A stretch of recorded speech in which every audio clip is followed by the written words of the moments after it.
just for Hello, my fellow fallible humans. Welcome to the Red Roof Recovery Show. This is a program to soften the path of recovery from substance and behavioral addictions. My name is Tanya McIntyre, and I'm joined today by Sir Lancelot is back with us, my husband, my best friend, my business partner.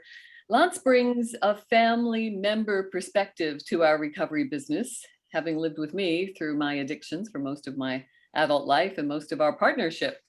I've been abstinent from my drug and alcohol addictions now since 2018. And what happened then was that I found something called SMART. That's an acronym for self-management and recovery training. It's based on cognitive therapies and other science-based approaches to teach things like self-acceptance, self-reliance, resilience, unconditional self-acceptance. That takes a while. Before that, I was in 12-step meetings of AA and NA, and I was relapsing every year or two. So SMART is something that has worked for me to sustain my recovery from drugs and alcohol. That's the operative word, sustain. So I have just recently celebrated 4 subsequent years of abstinence from drug and alcohol addiction. So there's something to be said about how cognitive therapies work with me. A program like SMART was certainly instrumental in giving me my life back. AA saved my life, and SMART gave me my life back. So today, Lance and I are going to be delving into a topic of self-talk, you know, that inner dialogue that can often push us into substance and behavioral addictions that are harmful. That negative narrative that seems to run in a loop in our head, never shuts up. The committee in my head, I've heard people call it the itty bitty shitty committee, that they just never shut up. They're always telling us that we're never good enough. We're never rich enough. We're never smart enough. We're never pretty enough. We're never handsome enough. We're never muscular enough. We're never fit enough. We are definitely never slim enough. And never hairless enough, you name it. We're never enough until we go out and buy something or take something to feel better. So, you know, I often say in recovery meetings, Lancelot, I say, you know, we spend more time talking to ourselves in our head than we spend talking to anyone. So it's worth the efforts to make it a nice place to be. So I'm curious, how do you silence or at least intercept this inner dialogue? Or do you even have an inner dialogue, right? I'm making assumptions. Another unhelpful thinking pattern. Well, everyone has inner dialogue. Mm-hmm. It depends on, what that dialogue is saying to you and how you handle it. Right. As you will know, when we first met, I was extremely self-conscious. I was shy, very shy. And as you said, I always thought people were more accomplished than I was, smarter than I was, all the other stuff that goes along with that inner dialogue. And I think there's a couple of contributing factors to where I am now, where the inner dialogue is mainly positive, I would say. And that would be through what you've said to me over the years, reinforcing, and I started to read a lot, something that I never used to do. And I think there's something to do with age as well. Age, interesting. So just experience then. Well, I was watching a podcast during the week, and the interviewer was talking to a neurologist, and they were talking about how you handle things in different ways when you were young and when you were older. And a lot of the stuff was that, we acquire experience as we get older. And as you get older, you get more and more experience. So when a problem comes up or a situation, I like to look at it like, I don't know if you remember Sherlock, where where he would walk through his mind and open little rooms. Mhm. And in those Compartmental. rooms, yeah, and in those rooms were, faults and memories and all that stuff. Well, as you get older, you get more and more rooms. So even if the situation isn't exactly the same, you have a lot more stuff to pull on and a lot more experience. And I've found that that helpful, as in, why am I getting so caught up in this situation? And what have I seen in my past to tell me that it's going to be okay? Mhm. So my philosopher dad had a saying. He used to say, experience comes from bad judgment and good judgment comes from experience. So, I think it takes experience. It takes our time in life, using that non-renewable resource of time that we all have to just, live long enough to have gained the experience to start making better judgments from all the bad judgments that came from the past. Yeah. And I think, what you're saying, in modern society, we tend to elevate youth to a place of, almost what everyone's Higher strong. regard, yeah. And, if you look at the old societies, it was, you needed youth because youth brings enthusiasm and new ideas and everything like that. But the ultimate decision making was normally done by the village elders. And that's because they could see a new idea and think, okay, that could work because I have experience of, this that worked in the past that was something similar, and this could become a good idea. Or, now we've seen this type of thing before and it doesn't end well. So I think, getting older isn't all a bad journey, shall we say. You give up certain things, the flush of youth, the six pack,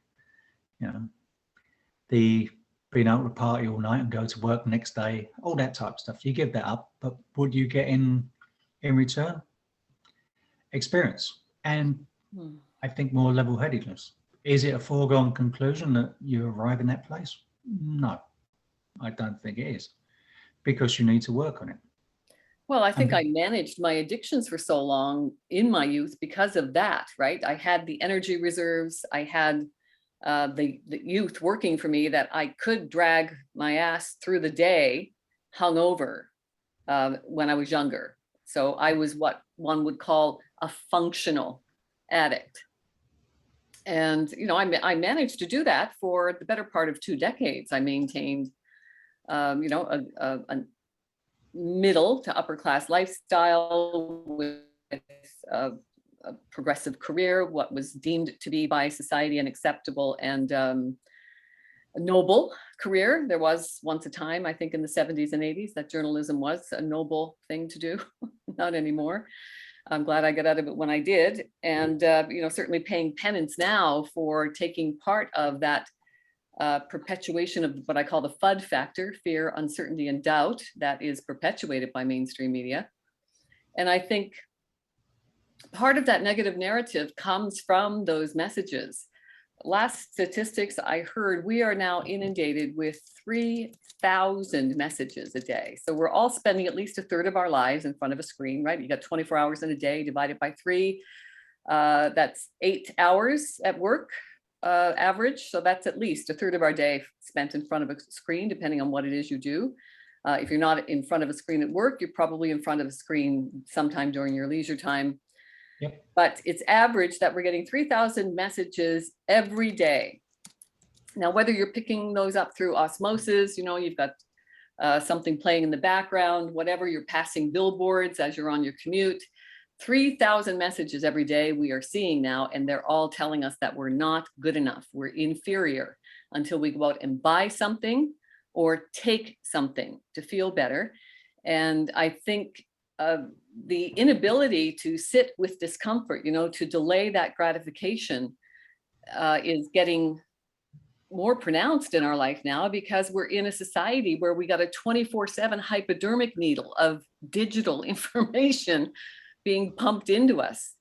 Those 3,000 messages every day, by the way, that we're exposed to, that's more than our parents saw in their entire lifetime.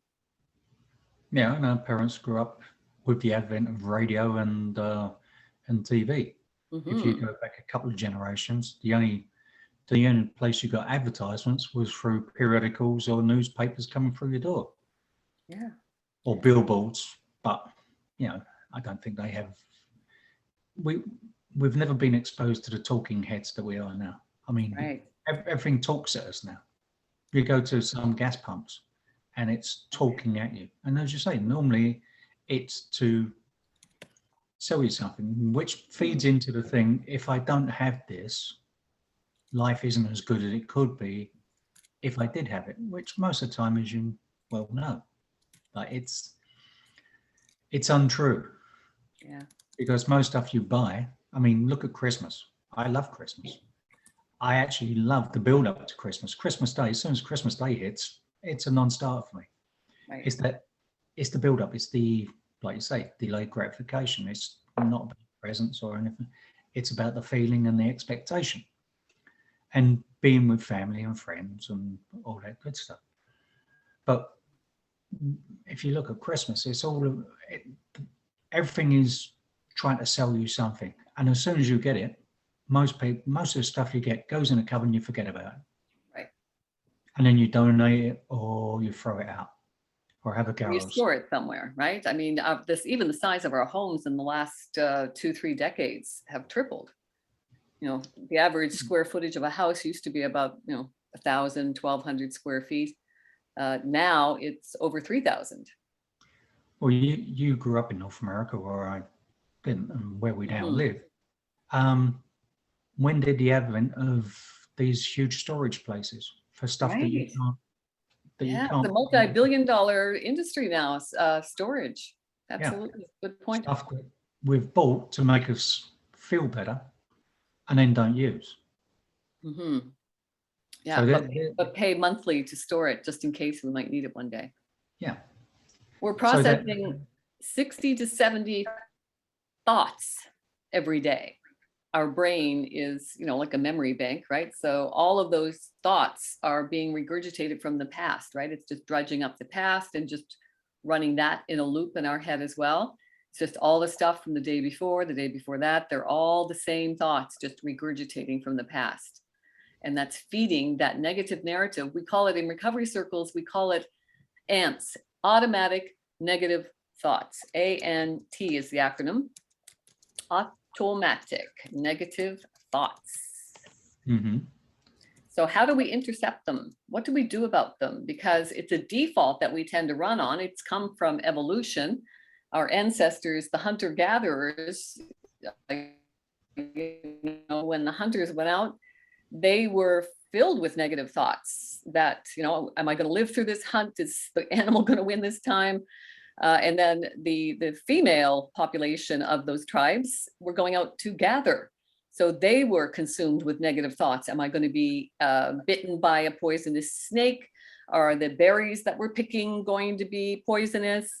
So that, all of that, do you think we have evolved into this default negative mode of thinking? Well, personally, I think, again, it depends what you do, because all thoughts are information. That's all they are. It's nothing more than information from your past to alert you to situations. Now, what do you want to do with those thoughts? Because you can't actually do anything.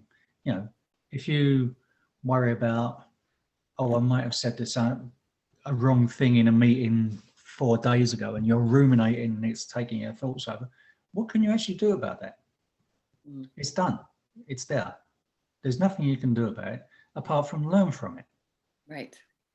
But how do we get there? How do we get to that healthier thought process? We have to first look at the thoughts that we're having, which is why I love cognitive therapies because it teaches me a couple of things. What I have learned in my recovery since, and it hasn't been a linear journey by any stretch of the imagination. It started in a 30-day rehab in 2009. And that was based on a 12-step program of Alcoholics Anonymous. AA was the model of recovery in most rehab facilities back in those days. Now it's evolving to more science-based programs as well, which is great. SMART is starting to pick up in popularity as an alternative to 12 steps. So for cognitive therapies, for me, cognitive therapies don't even work for everyone. The key is to keep looking for something that works for you, because we're all different animals, right? Find what works for you. And Dr. David Burns said it very well. The most crucial predictor of recovery is having a persistent willingness to exert consistent efforts to help yourself. I love that one. So, you'll hear me say it a lot. So if you are having negative thoughts, what are the tools that you in SMART would use to analyze those negative thoughts and the usefulness of the negative thoughts? Because most negative thoughts are not useful. Correct. But you need to be aware of them, right? So I've got the AAA formula, right? Who doesn't love a formula? So the AAA formula is that you become aware of it. You need to be aware of it first. So aware of the thoughts. Awareness is the first step to progress for me. And then you need to avoid the stuff that is feeding the negative narrative. Because our diet is a lot more than what we're just eating. It's what we watch, it's what we read, it's what we listen to, and it's who we hang around with, because we become the company we keep. And I think it's really important to be aware of that negative thought pattern. So SMART provides, they've got a wonderful handbook. It's less than 100 pages. And I recommend that people start from the front, you work your way through to the back, and then you start over. It's a repetitive process, absolutely. Recovery, just like life. We learn to do structured routines that are going to serve us in healthier ways. We go to a job every day. You need to do certain actions every day to maintain abstinence from harmful substances and behaviors. So for me, this handbook has been huge from Smart Recovery. You can get it at smartrecovery.org. If you're in Canada, the shipping might be a little easier to handle on amazon.ca. You can find it there as well. Just do search for Smart Recovery Handbook. So there's lots of exercises in here that taught me how to analyze my thoughts. There's something called the 10 most unhelpful thinking styles, which is very helpful to get the negative narrative out of my head onto a piece of paper, and then start dissecting those beliefs, asking myself, is this true? Would someone else, what would someone else think about this belief? Is there evidence that this is true? Is it all or nothing thinking? Am I discounting the positive? Am I using a mental filter? Am I awfulizing, catastrophizing? We often joke in recovery circles, are you shooting yourself again? Or are you masturbating? So when we're using things like, I must do this, they must do that, I should be doing that, you should be doing this, that is just, that's a slippery slope. That's one that we want to avoid. And we need to be aware of how we're talking, not just to ourselves, but others. Am I off topic again? I just go down. No, you're on topic. But again, I think that shooting and masturbating is black and white thinking. Mm-hmm. Because if you promise to do something at a certain time to someone, then you should say, I must do this. Mm-hmm. Because it's an obligation. You've said you would do it for someone, and if you let them down, that's not good. Mm-hmm. So shooting but must. If saying that I must or I should makes you feel, that can be a motivating thing for people too, right? I have these conversations with people in 12-step meetings. I still go to 12-step meetings, love the peer support. And love the slogans, right? I love that they say, take what you need and leave the rest. So that's exactly what I do. I go in, take what I need. I like the peer support. I like the people. You can hit some good meetings and some bad meetings. You just have to keep looking until you find the one that resonates for you. But there's more of 12-step meetings around as well, which is why it's good to, again, the opposite of addiction is connection. So connecting with people for me has been an integral part of my recovery journey for sure. So I like the slogans, one day at a time, that's all we have. I practice that Tibetan cup ritual that I love, whereby, the Tibetans, they do live one day at a time, but they actually have a ritual where they take a little cup at the end of the day and they turn it over upside down, and that's it. That marks not just the end of the day, it marks the end of their life. When they go to bed, that's it. They're not expecting to wake up. What a great way to live, to come to terms with everything that you've done in the day and then let it go. When you go to sleep, I kind of hope that's how I go, that I just die peacefully in my sleep. And then when I wake up, I turn the cup over and say, wow, another day. I get to start over. I can see, I can feel, I can taste, I can smell, I can touch. A new day begins and I'm ready to give and receive. And for me, that ritual is a wonderful way to start every day. The key, again, is to find something that works for you, that you're going to do every day, because it's a systematic, the difference between feeling better, which is fleeting, and getting better. When you get better, you systematically apply and reapply these things, these tools that you find that work for you. You apply and reapply. It is repetition. And then it becomes second nature. And then you're living a life free from harmful substances and behaviors. You're creating a life that you love, a life you don't want or need to escape from. It happens. You can do it. You're worth it. So you still haven't, you started to respond and then you went Down on the your rabbit hole. Yeah. thing. Well, So I said that if you promise to do something yes, for someone at a certain time that is very important to them, the conversation in your head, I must do this because I promised to do it and it's an obligation. That's so if that motivates you, Lance, right? Some people rebel against that. They'll resist that. I don't have to do anything. I shouldn't have to do anything. So that could work. That could be work another way, right? So instead, what about reframing it to say, how great it is that I get to do this for somebody, instead of I should or I must. I get to do it. Which it's is just semantics, right? I know you. But what I'm saying is it's semantics, but you're saying in a different way, I have to do this with someone because I've promised to do it. How do the words make you feel? I should do it because I promised to do it. Right. So how do the words make you feel? That's key, because I started to say, going to 12-step meetings, I don't label myself an alcoholic or an addict anymore. That's part of 12 steps, where you sit in a room, and when you're sharing, you say, oh, hi, I'm Tanya and I'm an alcoholic or an addict or whatever you want to do. And I just don't do it anymore. It doesn't make me feel good. Now I say, hi, I'm Tanya and I'm grateful for another day free from drugs and alcohol. And what that does, it makes me feel better about myself. I'm not labeling myself. I don't feel defective or broken. I feel empowered. And sometimes it can even generate an interesting conversation after the meeting. Someone will come up and say, I noticed that you didn't say, and then that's a way for me to say, well, no, I also practice something called SMART, and it gives them something to think about. But at the same time, some people have said, no, I like calling myself an alcoholic or an addict because it motivates me. Hey, if it motivates you, then keep doing it. How does it make you feel? How does it make you feel? That's all important. This is all about you and your recovery. How is it making you feel?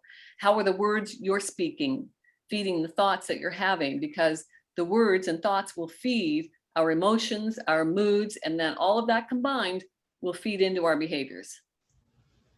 Okay, so the tools you use, you analyze those thoughts to see if they are productive or counterproductive. Yeah, so be aware. So we say catch it, check it, and change it. So you need to catch it by thinking, okay, am I practicing an unhelpful thinking pattern here? And the cognitive distortions, and again, semantics there. I don't like calling them cognitive distortions because when we're having them, they don't seem distorted or irrational because we're having them. We're not distorted or irrational people, right? We're people who are having unhelpful thinking patterns. So when you become aware of it and catch it, then it becomes easier to check it. Okay, so let's question this. What is this thought doing to me? How's it making me feel? It's like we've got all these wonderful acronyms that we use in recovery circles. This is one of my favorites. Stop. I see the visual of the big stop sign when I'm ready to react to something. I see this. Stop, hold on, take a breath, observe. What am I thinking? What am I reacting to? What am I feeling in my body? And then the P, double P's, pull back, put in some perspective, see the bigger picture. Is this fact or opinion? How would someone else see this? And then practice what works. What's the best thing to do? Not just for me, but for others and for this whole situation. How do I want to show up here? What's the outcome I'm looking for? And then we change it. So if we take that just a few minutes just to stop, take a breath, take 3 or 4, however many you need, and observe. How do I want to show up here? How do I want to proceed? Catch it, check it, change it. It's just practice. Practice. Yeah, and you're gonna fail a lot. Hey, Because- fail. You want another acronym? I love this one. FAIL. Well, we say that fear is false evidence appearing real, and fail, I like this one. It is first attempt in learning. Well, that's all it is. Yeah. Yeah. You very rarely learn from your successes. You learn from your failures. Yes. So how can we intercept the ants, all those automatic negative thoughts that are swirling around, running in an endless loop in our brain? How do we intercept it? We've only got a few minutes left. Let's bring it home, Lancelot. Well, I personally, I just, like I say, I think about how it's going to help me. And if it's not going to help me, then I discard it. And it's taken a long time. As I say, I'm heading into the late autumnal, early winters of my life. And it's taken a long, long time to get to this point. So Now- how is this helping me? You asked the question, how is this helping me? How is it? Is it fundamentally going to have a good outcome for me? Is it true? If I'm laying there at night worrying about something, how is worrying? My brother asked me when we were in Spain, "Do you sleep well at night?" And I said, "Yes, I do." He said, "How?" Because the business was in trouble. I said, "Because I do everything I can until everyone else has gone home and there's nothing more I can do. And then it's not worth worrying about anymore." Mhm. And I get up the next morning, I do the same thing. Because if you don't, you won't sleep at night, you'll be less productive the next day, your performance will go down, you'll get even more into that spiral downwards. So ask, how is this helping me? Is it true? Will it have a good outcome for me, for others, for the world? How do I want to show up? So just taking that time, remember that that acronym STOP. I love this. I've got lots of these tools. If you'd like to email me, by all means, please do that, redroofrecovery@gmail.com. And I will send you everything that I talk about on these meetings. I am happy to share it with you. So you just email me, redroofrecovery@gmail.com. And if you want to be a guest on the show, or if you think you or someone you know might qualify for our revolutionary 1-week residential recovery program, then by all means, reach out. redroofrecovery@gmail.com. I've got a couple of books that are on Amazon.ca because we are Canadian. Mindful Wisdom from My Philosopher Dad, Sage Advice from a Single Father, and Daily Wisdom from My Philosopher Dad. That one's set up like a journal because I have found the power of the written word can be life transformational. So I want you to not only buy the book on Amazon.ca, if you get to Godrich, you can find them at Finchers in the Square in Canada's prettiest town of Godrich, Ontario. So this one's set up like a journal. So you look at the inspirational message of the day and then you give it some thought. contemplation, write your thoughts and intentions for the day. It is downright magical at times. Thank you so much, Lancelot, for another extraordinary show. Thank you, thank you, thank you. I'm so grateful for you. And I'm so grateful for you. Thank you so much for hanging out with us. You are an integral part of my recovery journey. So thank you. My wish for you is to always live well, laugh often, get those endorphins going. All those healthy chemicals will help with laughter. And live as positively as you can. Remember, there is great power in knowing that the only thing we can control in life is ourselves. And I want you to always remember that you are very powerful. You are worthy. You are worth the work. Keep it up, because it works when we work it. May the force be with you. And remember, you are the force.